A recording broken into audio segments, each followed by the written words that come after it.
kita bangkit berdiri. Kita akan mempersiapkan diri kita masuk dalam ibadah pada hari ini. Mari kita mengambil saat teduh sejenak.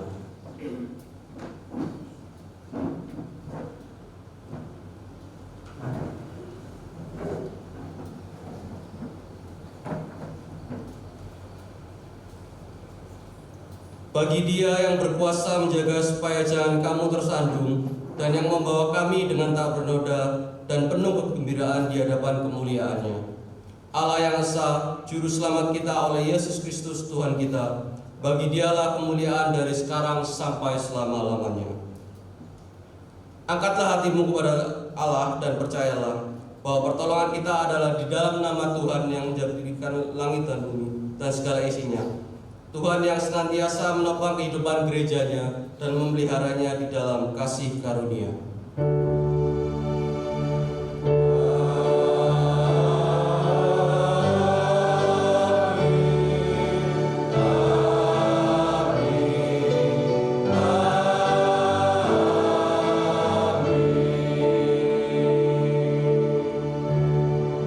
Kasih karunia dan damai sejahtera dari Allah Bapa, Allah Putra, dan Allah Roh Kudus menyertai saudara sekalian.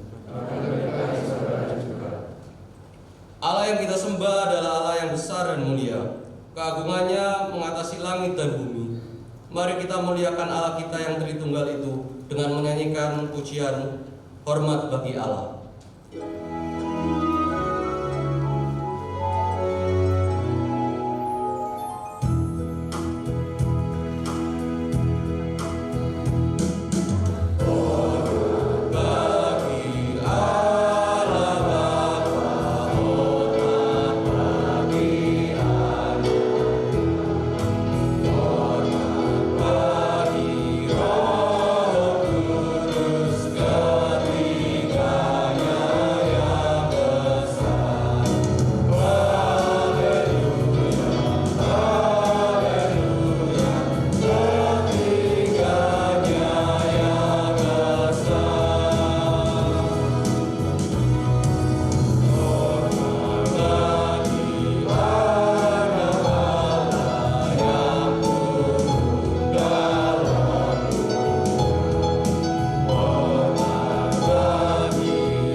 Introitus kita pada hari ini terambil dari Mazmur 100 ayat 4-5. Masuklah melalui pintu gerbangnya dengan nyanyian syukur, ke dalam pelatarannya dengan puji-pujian. Bersyukurlah kepadanya dan pujilah namanya, sebab Tuhan itu baik. Kasih setianya untuk selama-lamanya dan kesetiaannya tetap turun-temurun. Jemaat silakan duduk kembali. Sadarilah bahwa selama kita hidup, berulang kali kita berbuat dosa kepada Tuhan dan kepada sesama. Ingatlah bahwa itu semua tidak menyenangkan hati Tuhan. Karena itu, mari kita datang kepada Tuhan, mengaku segala dosa dan pelanggaran kita di hadapannya. Kita mohon ampun kepada Tuhan, dengan tetap percaya hanya Tuhan saja yang dapat mengampuni kita. Mari kita menyanyikan lagu Sebenarnya Aku Tak Layak sebelum doa pengakuan dosa. Bye.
kita bangkit berdiri. Doa pengakuan dosa akan dipimpin oleh Evangelis Yohanes. Mari jemaat kita masuk ke dalam doa. Bapa yang di sorga, kami berdoa kepadamu Tuhan. Di dalam ibadah pada pagi hari ini, kami tahu Tuhan, Engkau sudah mengundang setiap kami untuk kami boleh datang ke tempat ini, untuk kami boleh beribadah, memuji, memuliakan nama Tuhan. Tetapi di saat yang sama kami juga mengetahui bahwa diri kami sebenarnya adalah orang-orang yang tidak layak di hadapan Tuhan. Karena kami telah banyak berbuat dosa dan pelanggaran di hadapan Tuhan. Kami pun juga mengetahui bahwa di dalam pelanggaran-pelanggaran kami, itu semua membuat kami hidup mengecewakan hati Tuhan. Karena itu Tuhan, pada pagi hari ini kami mohon kepadamu. Kami mengakui dosa dan pelanggaran kami. Kami mengakui kami tidak dapat hidup berbuat apa-apa kalau di luar Tuhan. Karena itu Tuhan, kami butuh anugerah pengampunan dari Tuhan. Kami mohonkan juga kuasa Roh Kudus-Mu memimpin setiap kami, supaya kami boleh hidup seturut dengan kebenaran firman Tuhan. Terima kasih ya Tuhan, inilah doa pengakuan dosa kami. Di dalam nama Tuhan Yesus kami berdoa. Amin.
Berbahagialah setiap kita yang sudah mengaku dosanya di hadapan Tuhan.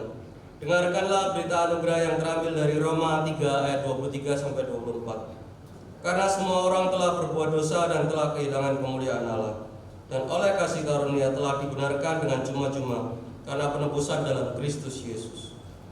Di dalam Yesus Kristus kita percaya bahwa kita sudah diperdamaikan dengan Allah. Mari kita juga berdamai dengan sesama kita dengan memberikan salam damai.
Dengarkanlah firman Tuhan yang menjadi petunjuk hidup baru kita sekalian yang terambil dari Wahyu 9 ayat 20 sampai 21.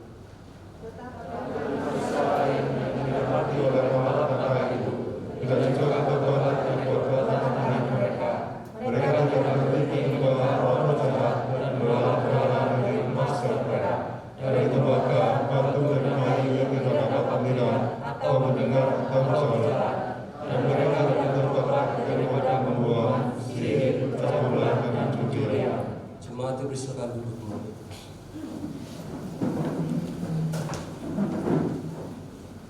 Mari kita bersama-sama menaikkan pujian iman bakti.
pengakuan iman kita seturut dengan pengakuan iman rasuli yang kita ikrarkan demikian. Pengakuan iman rasuli. Aku percaya kepada Allah, Bapa yang Maha Kuasa, Ahli langit dan bumi, dan kepada Yesus Kristus, yang tunggal Tuhan kita, yang dikandung dari Roh Kudus, lahir dari Anak Maria, yang beda secara di bawah pimpinan Pontius Pilatus, disalibkan, mati dan dikuburkan, turun ke dalam kerajaan maut, pada hari yang ketiga, bangkit keluar dari orang mati, naik ke surga, duduk sebelah kanan Allah, Bapa yang Maha Kuasa, dan dari sana Ia akan datang untuk menghakimi orang hidup dan yang mati. Aku percaya kepada Roh Kudus, Gereja yang bersederhana, persekutuan orang kudus, pengampunan dosa, kebangkitan tubuh, dan hidup yang kekal. Amin. Jemaat dipersilakan duduk kembali. Mari kita mempersiapkan diri kita untuk menerima kebenaran firman Tuhan dengan menyanyikan lagu Waktu Tuhan Pasti Yang Terbaik.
Mari kita akan berdoa.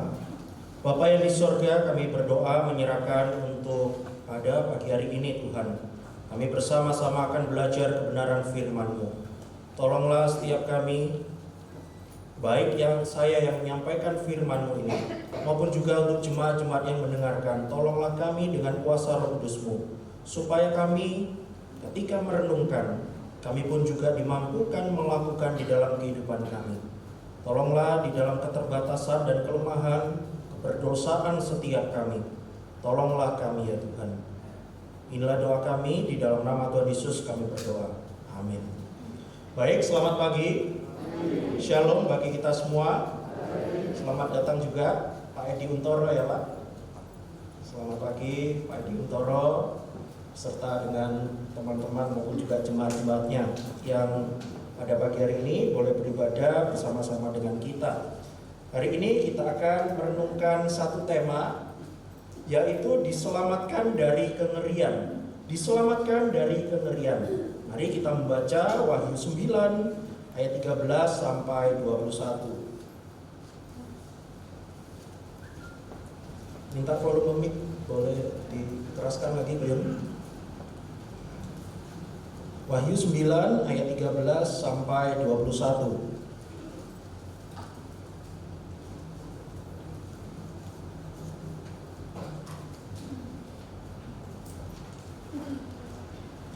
Kalau sudah menemukan, kita baca ayat 13 sampai 21 ini secara bergantian. Saya mulai dulu ayat 13. Silakan jemaat semua membaca dengan suara yang keras ayat 14. Lalu malaikat yang keenam meniup sangkakalanya, dan aku mendengar suatu suara keluar dari keempat tanduk mezbah emas yang di hadapan Allah.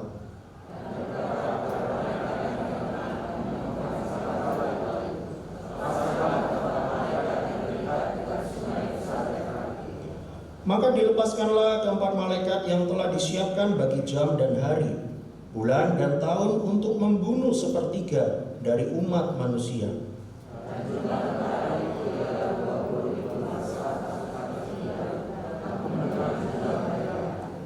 Maka demikianlah aku melihat dalam penglihatan ini kuda-kuda dan orang-orang yang menungganginya. Mereka memakai baju sirah, merah api dan biru, dan kuning, belerang warnanya. Kepala kuda-kuda itu sama seperti kepala singa, dan dari mulutnya keluar api dan asap dan belerang.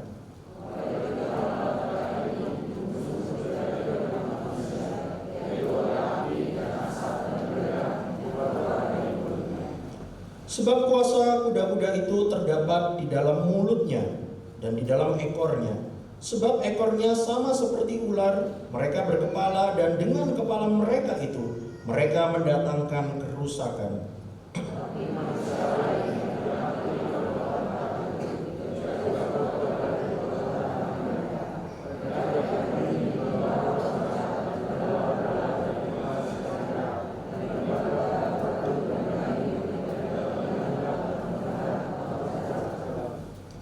Dan mereka tidak bertobat daripada pembunuhan, sihir, percabulan, dan pencurian. Demikianlah firman Tuhan. Saudara sekalian, diselamatkan dari kengerian. Kalau berbicara soal kengerian, saya meyakini setiap kita, saya mengambil contoh terlebih dahulu, paling tidak kita pernah melihat film di dalam bioskop. Salah satu mungkin untuk anak muda khususnya, salah satu jenis film yang difavoritkan biasanya adalah film horor, ya.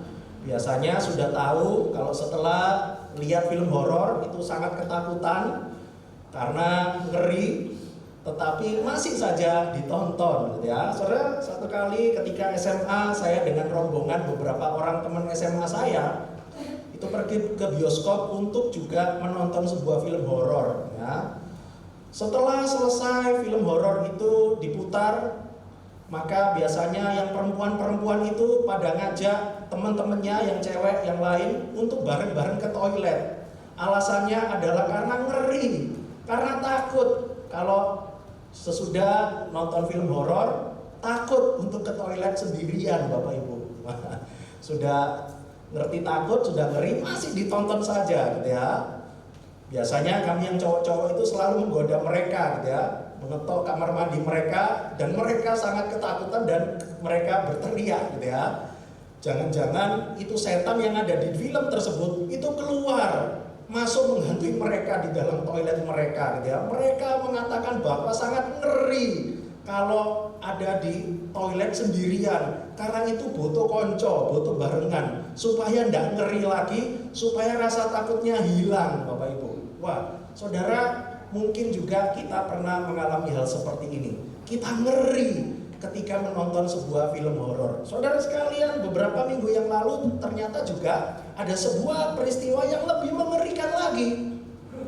Kalau kita membaca di dalam surat kabar ataupun juga berita-berita di internet ataupun juga media-media yang lain, kita mengetahui saudara sekalian bahwa ada sebuah tragedi yang ada di Kota Malang di Stadion Kanjuruhan antara polisi dengan supporter. Bahkan dicatat sampai kemarin ketika saya membaca beberapa berita, itu bahkan sudah 130 orang lebih yang meninggal, lalu juga ada 200 orang lebih yang masih luka berat ataupun juga luka ringan. Saudara sekalian, ada sebuah berita itu yang bahkan menuliskan bahwa sebuah kengerian yang ada di dalam stadion ini lebih besar kengeriannya daripada yang dicatat atau divideo oleh orang-orang yang dimasukkan di dalam YouTube. Saudara sekalian, ketika kita melihat beberapa video yang ada di dalam tragedi di dalam Stadion Kanjuruhan ini, kita berpikir bahwa waduh,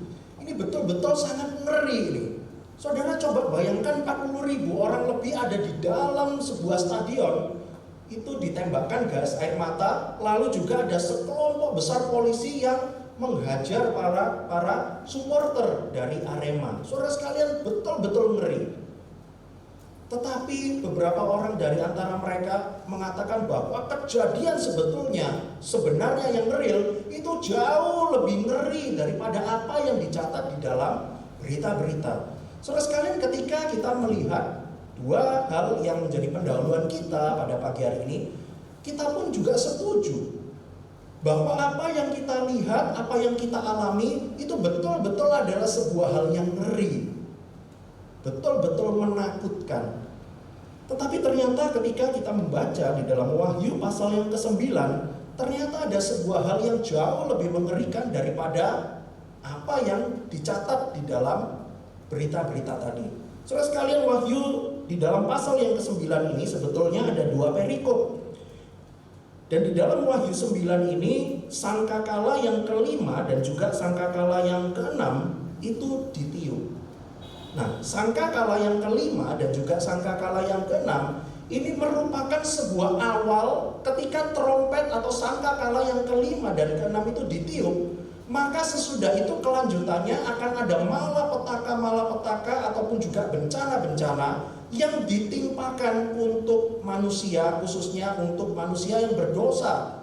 Saudara sekalian, kalau kita membaca di dalam ayat 1 sampai ayat yang ke-12, itu adalah perikop yang pertama, berisi mengenai sangkakala yang kelima. Saudara sekalian, ketika malaikat-malaikat itu meniup sangkakala yang kelima, saudara, ternyata Rasul Yohanes mencatat penglihatannya, ternyata muncul rupa-rupa belalang. Di situ dicatat dalam ayat yang ke-7, rupa-rupa belalang itu sama seperti kuda yang disiapkan untuk peperangan. Saudara sekalian, coba bayangkan ini ya, belalang tapi mukanya kayak kuda. Kayak apa itu coba gitu ya. Betul-betul menakutkan dan betul-betul sangat mengerikan gitu ya. Belalang tapi mukanya kuda. Di situ lalu dicatat bahwa di atas kepala mereka itu ada sesuatu yang menyerupai mahkota emas, dan muka mereka sama seperti muka manusia. Saudara, kita bayangkan lebih bingung lagi gitu ya. Ada belalang yang mukanya kayak kuda dan juga kayak manusia. Lalu di atasnya ada mahkota emas. Nah, paling tidak ketika saya search di Google Revelation 9 gitu ya, saya mendapati beberapa gambar yang betul-betul sangat mengerikan gitu ya. Coba bayangkan ketika kita sendirian di sebuah tempat, ada di malam hari, tidak ada penerangan sedikit pun, lalu kita tiba-tiba di tengah kondisi yang sendirian itu, lalu ketemu dengan makhluk model seperti ini. Ayo coba apa yang kita lakukan ya? Apakah kita kencing di celana ya? Apakah kita lari? Apakah kita langsung nangis gitu ya? Apakah kita langsung pura-pura berdoa gitu ya? Tapi tidak tahu, saking bingungnya, saking paniknya, mau berdoa kepada siapa? Bingung gitu ya.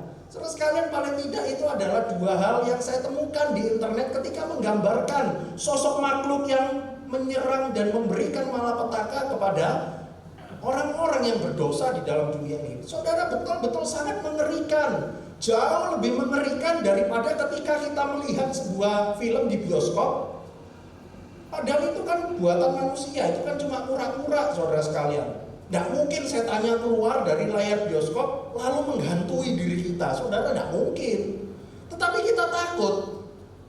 Ternyata jauh lebih menakutkan di dalam apa yang ditulis oleh Rasul Yohanes di dalam Wahyu pasal yang ke-9 ini. Saudara sekalian, makhluk seperti ini itulah yang memberikan penghukuman, memberikan bencana, memberikan malapetaka di dalam zaman akhir kepada orang-orang yang berdosa ini. Saudara, itulah bencana yang dialami oleh manusia ketika sangkakala yang kelima itu sudah ditiup. Saudara, mungkin kita melihat bahwa Alkitab mencatat bahwa belalang yang model seperti ini itu menyiksa manusia itu selama 5 bulan lamanya. Kita berpikir setelah 5 bulan pastilah selesai. Ternyata tidak, saudara. Ternyata Alkitab melanjutkan lagi di dalam perikop yang kedua. Perikop yang kedua dimulai dengan kata-kata lalu malaikat yang keenam meniup sangkakalanya dan aku mendengar suatu suara keluar dari keempat tanduk mezbah emas yang di hadapan Allah. Saudara sekalian, ternyata setelah sangkakala kelima ada lanjutannya lagi, sangkakala yang keenam. Sangkakala yang keenam itu juga jauh lebih ngeri. Saudara, dikatakan di dalam ayat yang ke-16, jumlah tentara itu ialah 20.000 laksa pasukan berkuda dan aku mendengar jumlah mereka. Saudara, kita lihat ya, di dalam gambar ini kita sudah begitu ngeri. Tetapi setelah sangkakala yang ke-6 itu ditiupkan, muncul sebuah sosok yang jauh lebih menakutkan dan jumlahnya itu betul-betul menakutkan setiap kita. Dikatakan tadi di dalam ayat 16, jumlah iblis yang keluar itu sebanyak 20.000 laksa. Satu laksa itu 10.000 jumlahnya. Kalau 200.000 laksa, berarti kalau kita hitung-hitung itu jumlahnya adalah 200 juta, Bapak Ibu. Saya bayangkan 200 juta pasukan iblis yang naik kuda ini itu jumlah yang sangat banyak. Penduduk Indonesia ya kita ambil contoh 200 juta gitu ya, 260 jutaan sekian gitu ya. Coba kita bayangkan penduduk Indonesia ini 200 juta. Kalau ini terjadi secara letter luck gitu ya, saya yakin satu penduduk Indonesia kesurupan setan satu-satu gitu ya, karena jumlahnya begitu banyak gitu ya. Lalu juga saudara sekalian, ketika kita melanjutkan di dalam pasal-pasal selanjutnya, itu betul-betul kengeriannya itu tidak berhenti sampai di sini saja. Kalau kita melihat di dalam pasal-pasal selanjutnya muncul sebuah sosok yang jauh lebih kuat dan jauh lebih mengerikan, yaitu seekor naga, kepalanya ada 7.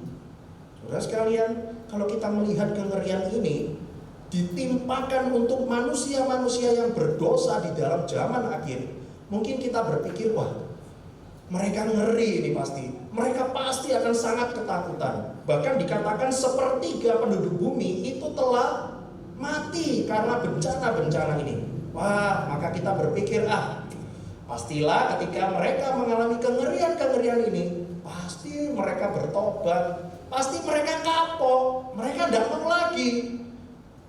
Karena dengan melihat apa yang kengerian dan malapetaka yang ditimpakan kepada mereka. Saudara, saya yakin pada saat itu juga mereka pasti kapok. Mereka pasti akan bertobat. Tetapi betulkah itulah yang sedang terjadi? Saudara, ternyata tercatat di dalam ayat yang ke-20 sampai 21. Di situ dikatakan ternyata manusia yang masih hidup, yang lolos dari malapetaka itu, bukannya kapok, bukannya tobat Bapak Ibu. Ternyata ayat 20 dan ayat 21 dikatakan begini. Tetapi manusia lain yang tidak mati oleh malapetaka itu. Jadi ada beberapa orang, 2/3 itu lolos dari malapetaka ini. Di situ dikatakan tidak juga bertobat dari perbuatan tangan mereka. Saudara, ternyata jelas dikatakan di dalam penglihatan Rasul Yohanes, ternyata orang-orang yang masih hidup di dalam zaman itu, ternyata mereka itu tetap saja mengeraskan diri atau hati mereka. Itu mereka menolak untuk bertobat. Jangankan bertobat saudara sekalian, ada sebuah buku yang mengatakan bahwa mereka itu betul-betul menolak untuk bertobat. Bahkan sekedar memalingkan wajah atau mata mereka kepada Tuhan itu mereka tidak mau saudara. Jadi cuma sekedar lihat gini, memandang wajah dan kepada Tuhan, itu saudara mereka betul-betul tidak mau melakukan semuanya itu. Saudara, betul-betul apa yang mereka lakukan itu adalah sebuah perbuatan yang sangat jahat sekali. Mereka tidak mau bertobat. Mereka tidak mau sekedar memalingkan wajah atau mata mereka kepada Tuhan. Saudara, mereka tidak mau. Bahkan di situ dikatakan mereka tetap menyembah roh jahat dan berhala-berhala. Saudara, konsekuensi mereka itu menyembah roh jahat dan berhala-berhala, maka dikatakan di dalam ayat yang ke-21, perbuatan moralitas mereka itu betul-betul adalah sebuah kejahatan dan sebuah kengerian yang bentuknya itu jauh lebih ngeri daripada makhluk-makhluk yang menghantui mereka. Saudara sekalian, itulah yang diperbuat oleh manusia-manusia di dalam zaman akhir. Saudara sekalian, di situ pun juga dikatakan bahwa sebetulnya yang mereka lakukan itu adalah sebuah tindakan yang tidak masuk akal. Jadi ada yang mengatakan atau berkomentar seperti itu, Bapak Ibu. Jadi saudara, dengan segala kengerian, dengan segala malapetaka, dengan segala bencana yang sudah ditimpakan kepada mereka, betul-betul ngeri kalau kita bayangkan. Tetapi ternyata mereka tidak mau bertobat, justru mereka tetap menyembah roh-roh jahat itu, tetap menyembah iblis. Saudara sekalian, ada orang yang mengatakan bahwa mereka itu loh tidak masuk akal. Karena apa? Justru mereka itu seharusnya menjauhi roh-roh jahat itu karena mereka itu tahu kok kalau yang menyebabkan bencana semuanya ini adalah roh-roh jahat itu. Tapi justru mereka dengan sengaja justru malah makin mendekat kepada mereka. Bukannya makin lari, makin menjauh, mereka itu justru makin mendekat, Bapak Ibu. Bahkan mendekat sambil menyembah mereka. Saudara, ini sebuah hal yang tidak masuk akal loh sebetulnya. Tetapi betul-betul itulah yang terjadi ketika kita sudah berdosa, kita rusak di hadapan Tuhan. Saudara sekalian, dari awal khotbah sampai di titik ini, mungkin kita berkata, aduh loh, betul-betul ngeri.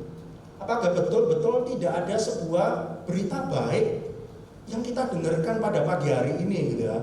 Kita berpikir, aduh, pagi-pagi ibadah sudah dicekoki berita-berita buruk, berita-berita malapetaka gitu ya. Aduh, nanti setelah pulang dari tempat ini, saya makin ngeri nih.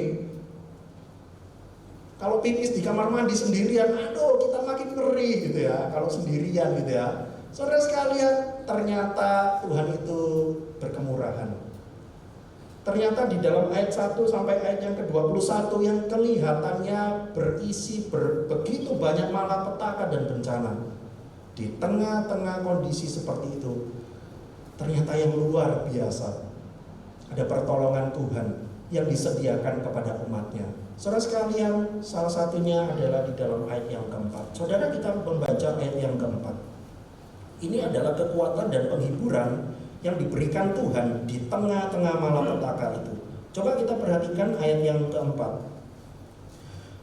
Saya bacakan, dan kepada mereka dipesankan supaya mereka jangan merusak rumput-rumput di bumi atau tumbuh-tumbuhan atau pohon-pohon, melainkan hanya manusia yang tidak memakai meterai Allah di dahinya.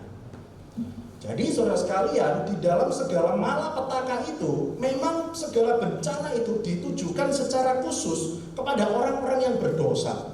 Tetapi saudara, saya meyakini semua penderitaan dan bencana itu, kita sebagai orang-orang percaya, umat Allah pada zaman itu, pastilah terkena dampak dan juga akibatnya. Tetapi di sini letak kemurahan Tuhan. Tuhan itu melarang para makhluk-makhluk itu, makhluk yang mengerikan tadi itu, secara khusus jangan sampai orang-orang yang percaya itu disakiti juga. Bahkan di situ memakai simbol atau gambaran itu yang memakai meterai Allah di dahinya.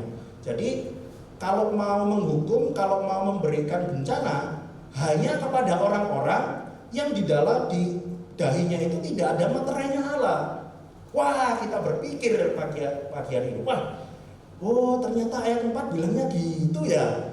Kalau gitu loh, saya punya akal ini. Setelah ibadah, kita sama-sama pergi ke tokonya Suhenkyu. Beli apa? Beli meterai, gitu ya. Loh, kan di situ dikatakan kalau yang ada meterainya di atas dahi itu kan tidak menerima penghukuman.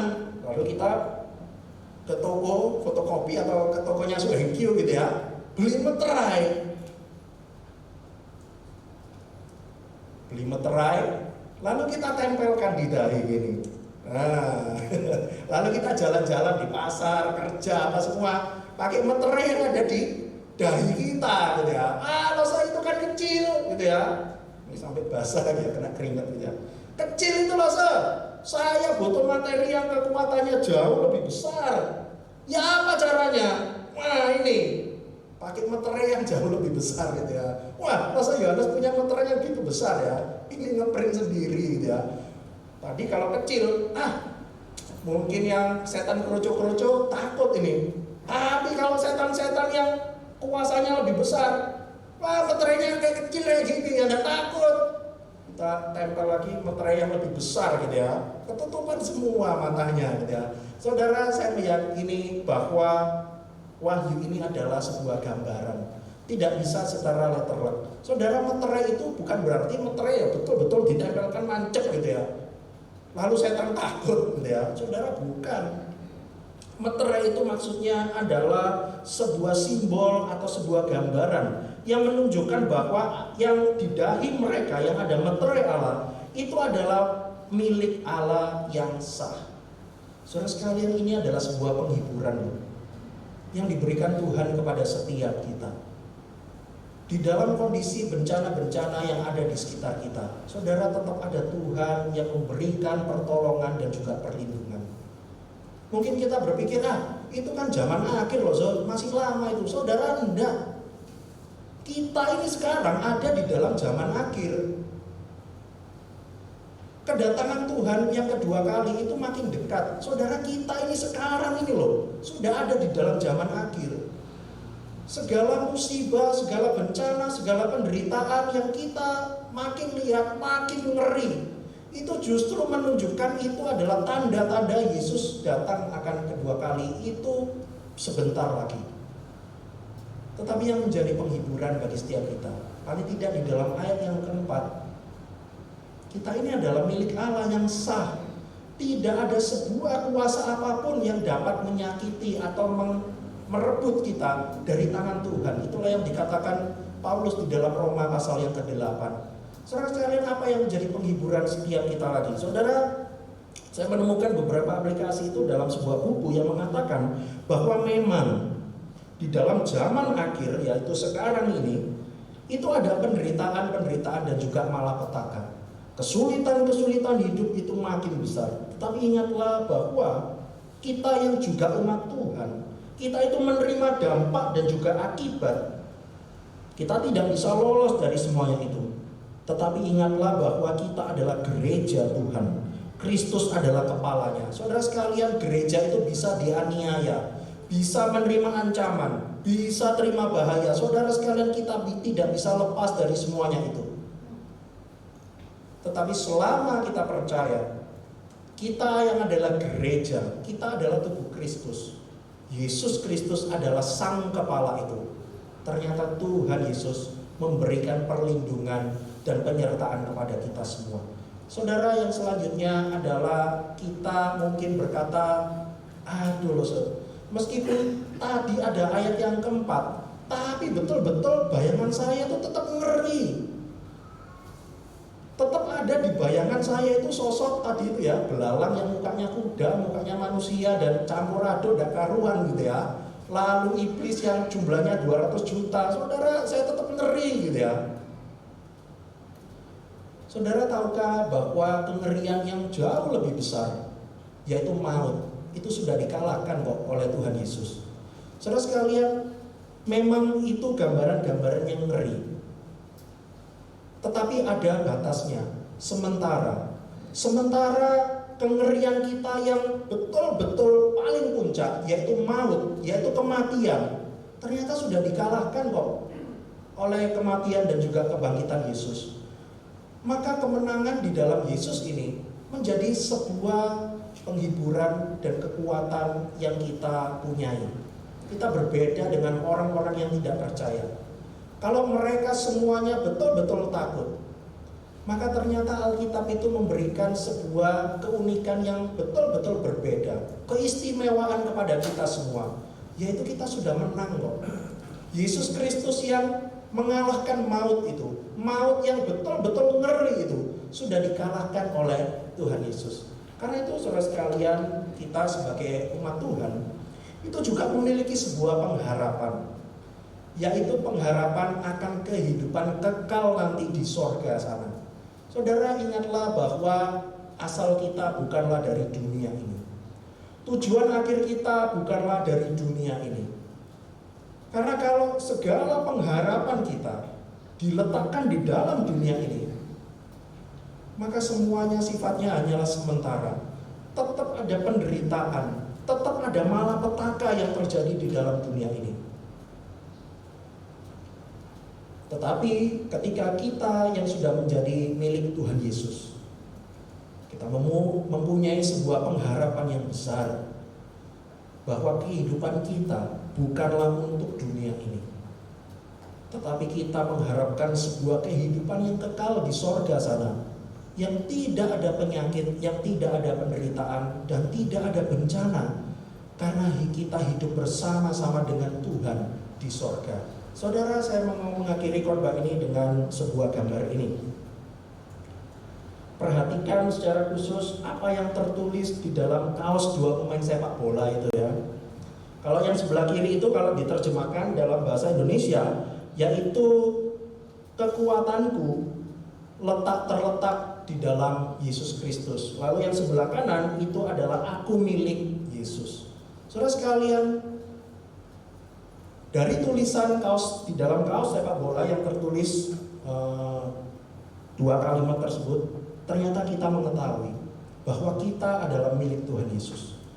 Pengharapan kita, kekuatan kita, segala apa yang kita perlukan, kita letakkan di dalam diri Tuhan Yesus. Karena Tuhan Yesus itulah yang sudah menang, memberikan kemenangan atas maut kepada diri setiap kita. Saudara sekalian, kita sebagai umat Tuhan, kita pun juga terkena dampak akan dosa. Karena kita juga berdosa selama hidup dalam dunia ini. Ketika malapetaka atau bencana atau segala kesulitan yang ada di dunia ini secara khusus ditujukan bagi orang-orang yang berdosa, tapi tetap saja loh kita terkena dampaknya. Saudara, pandemi memang sudah berakhir. Sekarang sudah jarang ya kita dengar orang meninggal karena COVID-19. Pandemi sudah lewat. Tetapi apakah penderitaan sudah lewat? Ternyata tidak. Kemarin saya berbincang-bincang dengan seorang jemaat, mengatakan bahwa pandemi itu memang selesai.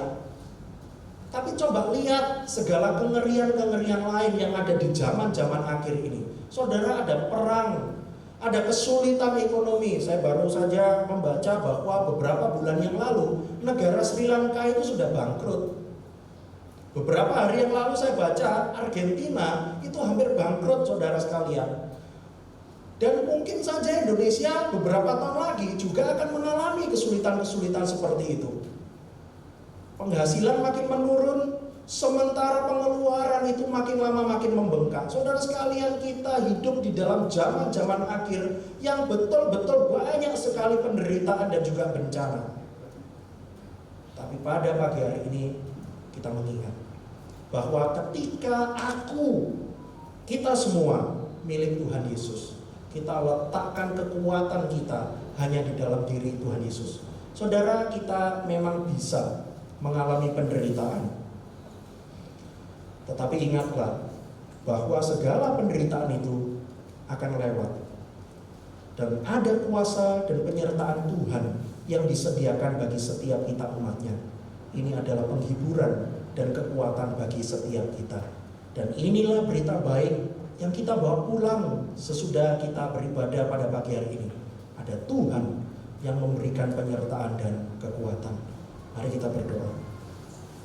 Bapa yang di sorga, kami berdoa Tuhan, melalui kebenaran firman-Mu ini kami semakin dikuatkan, kami mendapatkan sebuah penghiburan bahwa kami yang sudah dimiliki oleh Allah, dan itu semua adalah milik Allah yang sah. Kami percaya Tuhan, tidak ada sebuah kuasa apapun di dalam dunia ini yang dapat merebut kami dari tangan Tuhan. Tolonglah setiap kami Tuhan, di dalam segala penderitaan-penderitaan kami yang begitu banyak dan bermacam-macam. Tolonglah kami supaya kami diberikan iman yang kuat. Kami dapat memiliki pengharapan yang kuat hanya di dalam Tuhan. Inilah doa kami, dalam nama Tuhan Yesus kami berdoa. Amin.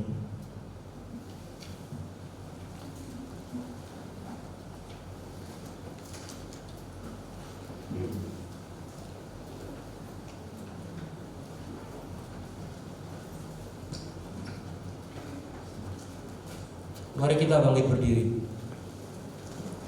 Kita akan membacakan Katekismus Heidelberg, pertanyaan dan jawaban ke-37.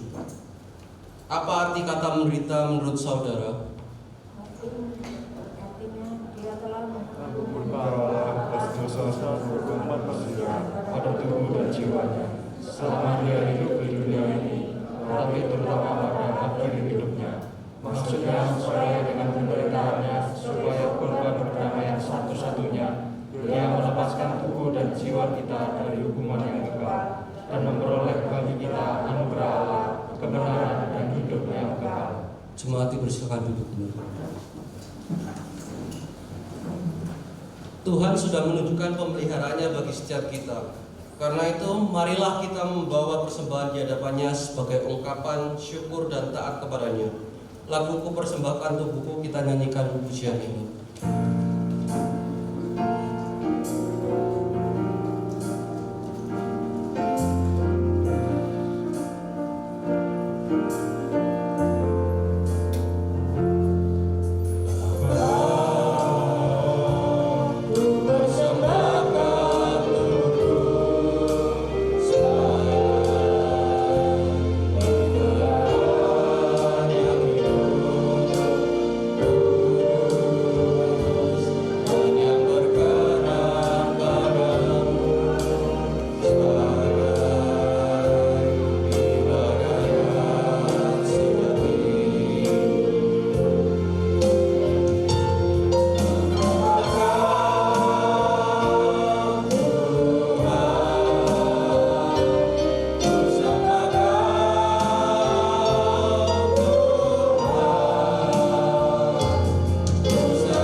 Marilah kita berdoa. Tuhan, terima kasih Tuhan karena Engkau telah mengumpulkan kami tempat ini untuk mendengarkan firman-Mu Tuhan. Semoga firman itu tidak hanya lalu, tapi dapat diam dan tumbuh di dalam hati kami. Tuhan, terlebih kami sudah memberikan persembahan, Engkau berkati majelis yang akan membawanya, semoga dapat menjadi hanya kemuliaan nama-Mu saja. Di dalam nama Tuhan Yesus kami sudah berdoa. Amin. Warta jemaat disampaikan oleh salah seorang majelis.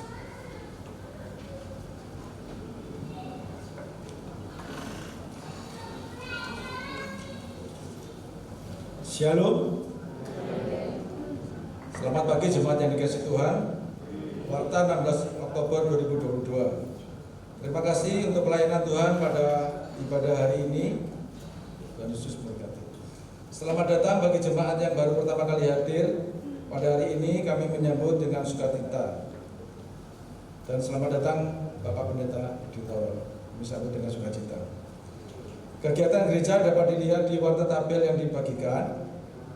Untuk retreat ke Bali tahun 2023, pendaftaran terakhir 1 Februari 2023 dengan biaya 800.000 2 malam.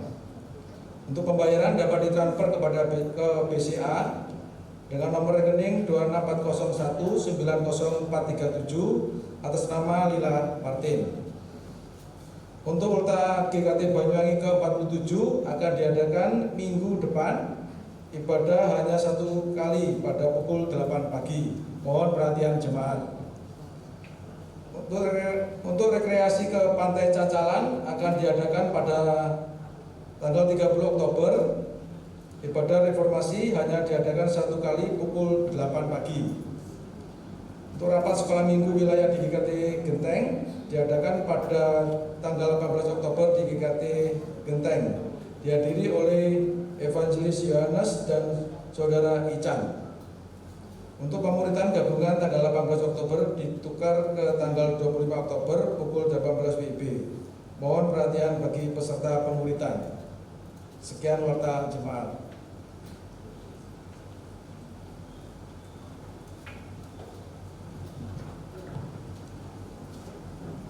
Mari kita bangkit berdiri. Arahkanlah hatimu kepada Tuhan.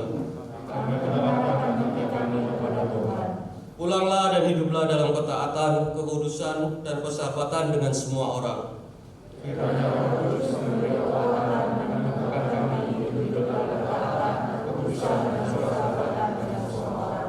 Bangunlah persekutuan yang saling menguatkan, meneguhkan, dan menyempurnakan, sehingga tercipta persahabatan yang benar dalam keluarga, gereja, dan masyarakat. Syukur kepada Allah. Terpujilah Tuhan. Kini dan selamanya. Doksologi berkat oleh Evangelis Yohanes.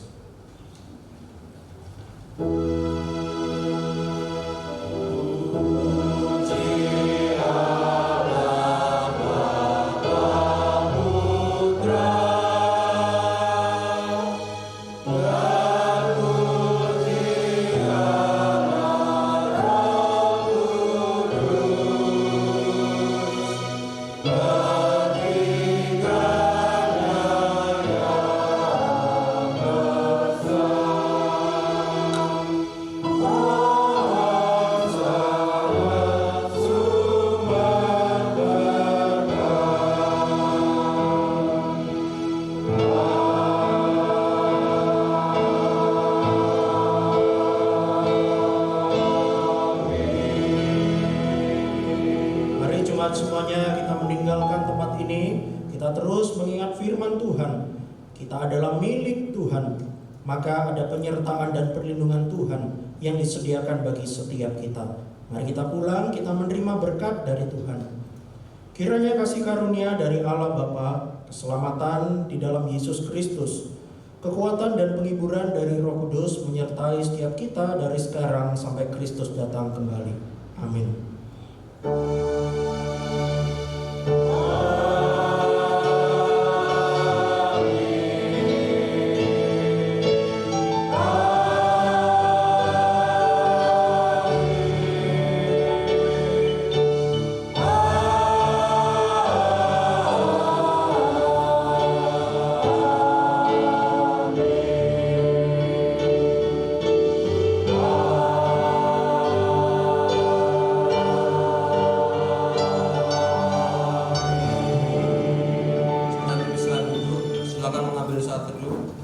Ibadah kita pada pagi hari ini telah selesai. Tuhan Yesus memberkati.